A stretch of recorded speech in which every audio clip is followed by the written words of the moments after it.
জয়তু নেতাজি সুভাষচন্দ্র বসু, জয় মা সরস্বতী। আজকে একটা বিশেষ দিন। একাধারে নেতাজি সুভাষচন্দ্র বসুর 129তম জন্মবার্ষিকী, সেই সাথে শ্রী পঞ্চমী তিথি। আজকের এই শুভ দিনে আমাদের বিদ্যালয়ে উপস্থিত ছিলেন নেতাজি সুভাষচন্দ্র বসুর আবক্ষ মূর্তি উন্মোচনের জন্য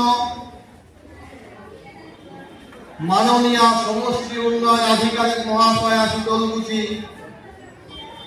শ্রীমতী অনিন্দিতা সিনহা ব্রহ্ম। কিছুক্ষণ পূর্বে নেতাজি সুভাষচন্দ্র বসুর আবক্ষ মূর্তির আবরণ উন্মোচিত হয়েছে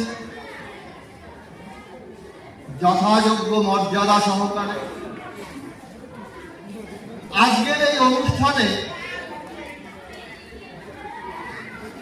আমন্ত্রণ জানিয়েছিলাম অনেককেই, তাদের মধ্যে কিছু সংখ্যক এসেছেন, অনেক ইতিমধ্যে চলেও গেছেন। এখানে বসে আছে বিদ্যালয়ের প্রাক্তন কৃতি ছাত্র, সেবানিবৃত্ত গণিত বিষয়ের শিক্ষক, তিনি ঘোকসাডাঙ্গা প্রামাণিক হাই স্কুলে শিক্ষকতা করতেন, শ্রদ্ধেয় সাধন কুমার পাল মহাশয়। আজকের অনুষ্ঠানে আমার প্রাক কথনের পর আজকের দিনের প্রাসঙ্গিক কিছু কথা ওনাকে বলার জন্য আমি অনুরোধ করেছি, উনি নিশ্চয়ই বলবেন।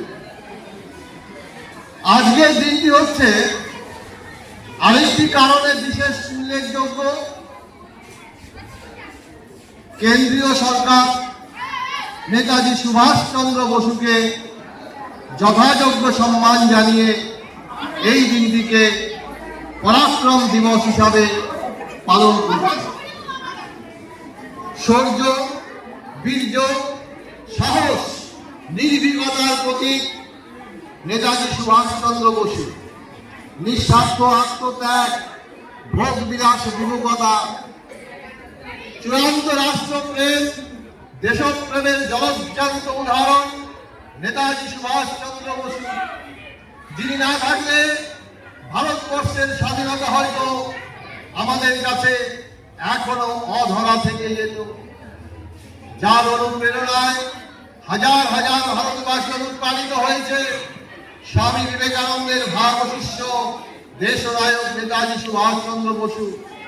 আমরা বিডিও ম্যাডামের বক্তব্যে শুনেছি নেতাজি সুভাষচন্দ্র বসুর এই দেশপ্রেম, আত্মত্যাগ না থাকলে ভারতবর্ষ স্বাধীন হতো কিনা সন্দেহ ছিল। আজকে এরকম একটা পবিত্র দিনে ভারতবাসী হিসাবে আমরা গর্বিত।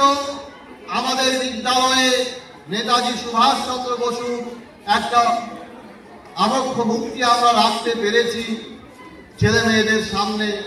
প্রতিদিন তারা নেতাজি সুভাষচন্দ্র বসুর আদর্শ সম্পর্কে জ্ঞান অর্জন করবে, সামনে রেখে নিজেকে দেশ সেবার জন্য সমর্পণের মানসিকতা তৈরি করবে, শিক্ষান্তে একজন ভালো দেশপ্রেমিক নাগরিক হিসাবে উত্তরণ হবে, এটুকু আশা রাখছি সকলের কাছে।